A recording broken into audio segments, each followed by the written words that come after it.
तो एक big player की एंट्री पर पूरा सेक्टर क्रैश हो जाता है। मैं बात कर रहा हूं वायर स्टॉक्स के ऊपर, एंड उसमें से एक बड़ा नाम पॉलीकैब के ऊपर। बहुत बुरा हाल है, बहुत बुरा हाल है, ये लोगों का कहना है। एंड ऐसे में स्टॉक भी कोई यही कह रहा है। 3 महीने के रिटर्न की बात करें तो -36 पॉइंट है, 34% है। एंड यहां पर 18% तो सिर्फ और सिर्फ इंटरडे की गिरावट है। वही निफ्टी यहां पर 9.54% गिरा है 3 महीने के हिसाब से।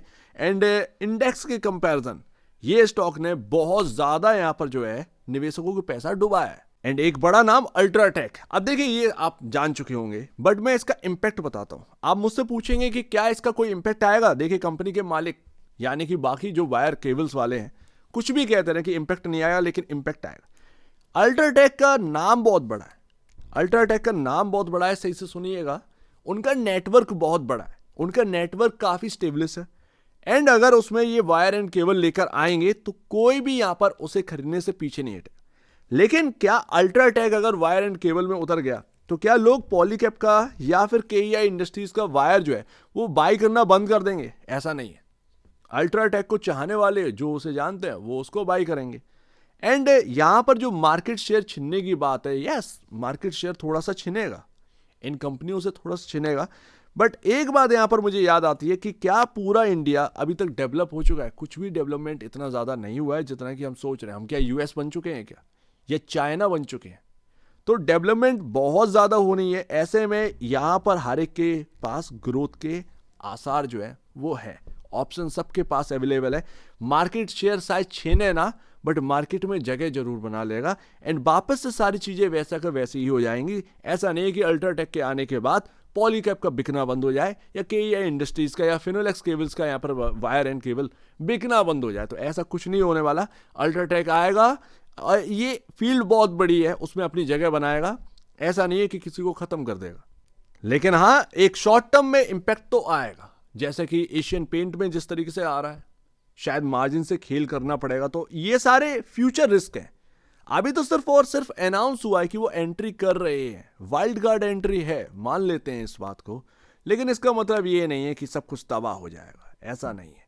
और जैसा कि यहां पर बताया जाता है कि मार्जिन जो है वो काफी लो रहते हैं वायर एंड केबल्स में। तो ठीक है, देखते हैं क्या यहाँ पर कितना बड़ा डेंट आना है। अभी से उस चीज को लेकर बैठेंगे तो यहाँ पर सारी चीजें खराब हो जाएंगी। ऐसे में ना तो कोई भाप पाएगा इस बात को, ना कोई समझ पाएगा। लेकिन ये स्टॉक लमसम 7,600 के अराउंड था। And Polycab India wire and cable industry में सबसे बड़ा प्लेयर है, उसके टक्कर का कोई नहीं है। ये बात समझ में आती। स्टॉक 7,600 का था, वहां से टूटने स्टार्ट करता है। आपके सामने 4,713 का भाव हमें देखने को मिल रहा है। क्या अभी भी रिस्क है? यस, अभी भी थोड़ा सा रिस्क रह सकता है, लेकिन सारी चीजें समझनी पड़ेंगी। लेकिन एनालिस्ट अभी भी नेगेटिव है। अब केईआई इंडस्ट्रीज के एमडी यहां पर आए थे, अल्ट्राटेक की केबल में एंट्री हो रही है, ये हमारे लिए कोई थ्रेट नहीं है।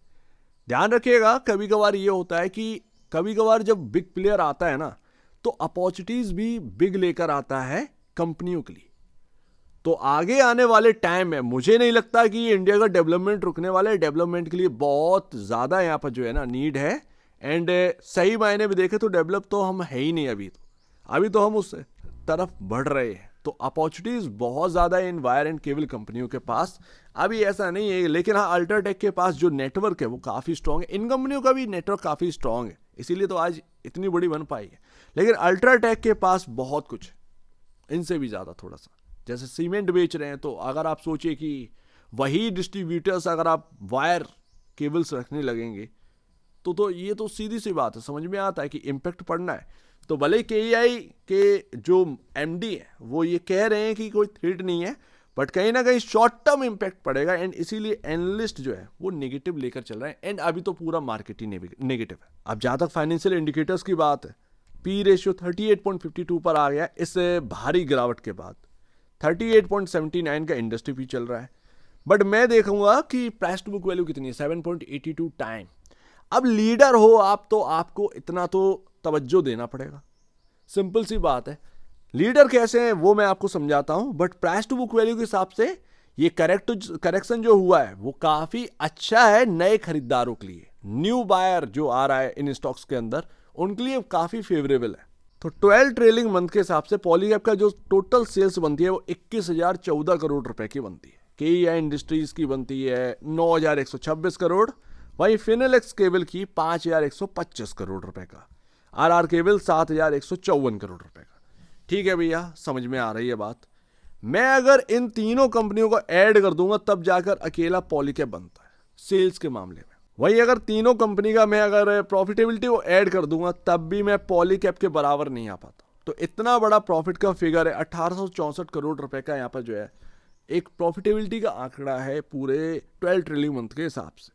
तो ये काफ़ी बड़ा है एंड उस हिसाब से इनको जो वैल्यूएशन मिल रही है 70,000 करोड़ के आसपास की अभी का करंट मार्केट कैप है, वो एक सही मायने में देखा जाए तो इंडस्ट्री वाइज बहुत सही मिल रहा है।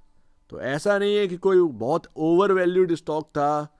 अब ऐसा है कि मार्केट क्या, इंडिया के अंदर जो स्लो डाउन आया है इसमें सब कुछ इम्पेक्ट कर रहा है। ग्रोथ बिल्कुल यहाँ पर जो है ना नेगेटिव सी देखने को मिल रही है। शायद कहा तो ये भी जा रहा है कि बहुत सारे लोगों के पास पैसे नहीं है खर्चा करने के लिए, वो उतना ही ज़रूरत का काम कर रहे हैं जितना नीड है। तो ऐसे में जो घर बनवा रहे हैं या वगैरह वगैरह जो भी चल रहा है, शायद उस काम में धीमापन आया हो। तो ऐसे में ये तो भाई इंफ्रा वाली कंपनियां हैं, सिंपल सी बात है। डिमांड में अगर कमी आएगी तो इनके कामकाज में भी कमी आएगी, इनका भी यहाँ पर जो फाइनेंशियल इम्पैक्ट करेगा। तो उस हिसाब से जो एक करेक्शन हुआ है इन स्टॉक्स में वो ठीक हो गया है, सही मायने में ठीक हो गया है। लेकिन बेचारे जो टॉप पर हैं, जो टॉप पर बाई कर चुके हैं, उनके लिए थोड़ी सी समस्या है कि आपका स्टॉक नीचे आ चुका है। एंड जो प्राइस टू बुक वैल्यू है 7.82 टाइम आपके पास है, केईआई के पास 5.25 टाइम, 2.35 टाइम है आपका फिनोलेक्स केबल एंड 4.85 टाइम है आरआर केबल के पास। तो अगर मैं सही मायने में देखूं, पॉलीकैब इंडिया के पास जो प्राइस टू बुक वैल्यू देखने को मिल रही है वो केईआई के कंपैरिजन काफ़ी कम देखने को मिल रही है सही मायने में। ये एक बात समझ में आती है, या तो केईआई का स्टॉक थोड़ा सा डाउन जाए भाई, उसका यहाँ पर जो है price to book value correct हो, थोड़ा सा नीचे रहे, क्योंकि लीडर और आपके नियर जो पीयर है वो एकदम सेम नहीं चल सकता। ये चीज़ मैंने आपको बोली थी जब आईटी रेट पड़ी थी पॉलीकैब के ऊपर एंड इसका price to book value correct होकर आ गया था। मैंने आपको एक ही बात बोली थी कि इतनी बड़ी कंपनी एक आईटी रेट से जो टूटा है ये स्टॉक, वो गिरावट ना फालतू की है। उनका काम जो है ना, बिजनेस जो है वो ग्रो कर रहा है। इंडिया को देखिए, इंडिया को समझिए, डेवलपमेंट बहुत तेजी से बढ़ रहा था एंड वहां से आप देखिए किस तरीके से डिसेंट रिकवरी आई थी। तकरीबन 3,900 का लो लगा था, मुझे आज भी याद है। एंड वहां से आपका क्या डिसेंट रिकवरी हमें देखने को मिली थी पॉलीकैब इंडिया के स्टॉक में।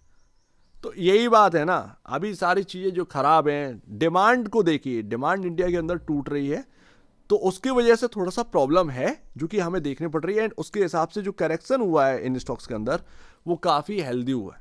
एंड लास्ट, तो अब यहाँ पर ना जो डिसेंट करेक्शन हमें इस स्टॉक के अंदर देखने को मिला है 38% का, क्या यहाँ पर करना चाहिए एज अ इन्वेस्टर? क्या मैं यहाँ पर बाई करूँ? क्योंकि 38% का करेक्शन हमें देखने को मिल रहा है ऐसे कंपनी के अंदर जो एकदम उम्दा है, उसके ऊपर कोई डाउट नहीं है।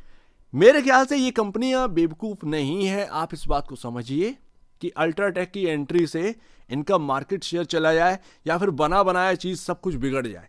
ये सिर्फ और सिर्फ मार्केट का एक हिसाब है भाई। आज की डेट में जो चल रहा है आप जानते ही हैं, एफएनडो वाले स्टॉक हैं, टूट गए बुरी तरीके से, जिन्हें बनाना था पैसा बन गया।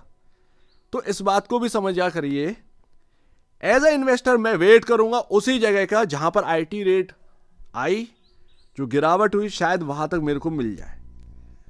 तो अगर मैं 2024 का जनवरी के आसपास का ये हाल था, उस तरफ का डेटा देखता हूं, तो मेरे लिए पूरी बनी हुई रेंज जो थी वो 4,840 ऊपरी वाली और 4,535 की रेंज थी, राइट। हम कहाँ हैं? हम हैं 4,713 पर। ध्यान से देखो तो यहां पर 4,840 को क्रॉस करने की कोशिश करी बट कर नहीं पाए। हम बीच में क्लोजिंग दी है। ये बीच का क्लोजिंग भाई बड़ा खतरनाक होता है। एक इंपॉर्टेंट जगह पर क्लोजिंग हो जाना, या तो यहां से वाइल्ड एक अपमूव आता है या फिर एक बहुत बड़ा गिरावट आती है। ऐसे में मैं यहां पर एक ही चीज देखूंगा कि अगर ये 4,535 का लेवल टूटता है, बिकॉज ऑफ डेटा यही बता रहा है कि इंपॉर्टेंट जगह तो यही है, क्या ये स्टॉक मेरे को वापस से वो 3,902, 3,749 या 3,760 रुपए कह लें, क्या इस रेंज में मुझे मिलेगा? अगर इस रेंज में मेरे को मिलता है तो ये गिरावट 38% वाली ये ऑलमोस्ट पहुंच जाएगी 46% के अराउंड, शायद ऑलमोस्ट। तो ये तो एक अच्छी बात रहेगी मेरे ख्याल से। जिस तरीके से डिमांड कम हुई है तो उस हिसाब से जो इंपैक्ट आना चाहिए उस हिसाब से ये करेक्शन काफी ब्यूटीफुल है मेरे लिए। तो एज अ इन्वेस्टर मैं यही देखूंगा कि मुझे एक उसी भाव पर मिल जाए तो ज्यादा बेहतर है, क्योंकि अभी अनिश्चितता काफी बनी हुई है। क्या होगा कि यहां से एकदम से चल पड़े तो भाई वो ये जो रेंज है ना 4535 एंड ऊपरी में 4840, ये बेस बन जाएगा, यहीं से ये चलना स्टार्ट कर देगा। तो ठीक है, और मार्केट अपना ऐसा नहीं है कि एकदम से चल गए स्टॉक, ऐसा तो है नहीं भाई। तो वही पूरी बात है। तो अगर आप एग्रेसिव हैं तो आपके लिए एक रेंज जो है वो ये 4840 और 4535 ये काफ़ी इंपॉर्टेंट है। आप जैसे चाहें आप उस हिसाब से स्ट्रेटजी बना सकते हैं, ये स्ट्रेटजी काफ़ी इंपॉर्टेंट है, आप चाहें तो बनाएं। लेकिन अगर ये 4535 टूटा ना तो ये 4000 और कहीं ना कहीं 3902 3749 की जो रेंज थी जहां से ये सुधरा था आईटी रेट के बाद, शायद हमें वापस से वो लेवल आते हुए देखने को मिले। तो जो भी करिएगा अपनी स्ट्रेटजी के हिसाब से करिएगा। लेकिन as a investor by chance अगर मुझे ये 3749 रुपये दिख जाए तो मैं क्या करूं? मैं तो SIP करूंगा, क्योंकि एकदम से सारी चीजें रिकवर होने जानी है, सिंपल सी बात है। मैं धीरे धीरे SIP करूंगा, ये मेरे लिए काफी बेहतर ऑप्शन रहेगा। एंड ऐसे में एक राइट वैल्यू या राइट प्राइस भी मैं इस स्टॉक के अंदर बना पाऊंगा या वायर एंड केबल स्टॉक्स के अंदर बना पाऊंगा। तो जैसे पॉलीकैप पसंद है वो पॉलीकैप देखिए, फिनोलेक्स केबल पसंद है वो फिनोलेक्स वाले देखें। फिनोलेक्स भी अच्छा खासा करेक्शन हो गया, KEI में भी करेक्शन हो गया, बट जहां बात आ रही है पॉलीकैप की तो कुछ ये हाल देखने को मिला। सो उम्मीद है काफी कुछ आपको समझ में आया होगा। एक बार निवेश से पहले या बेचने से पहले अपने ब्रोकर एडवाइस से जरूर सलाह लीजिएगा। खुद की स्टडी करेगा, उससे बेहतर कुछ भी नहीं, खुद की स्टडी ही मस्ट है। तो आप दीजिए वीडियो देखने के लिए बहुत धन्यवाद दोस्तों।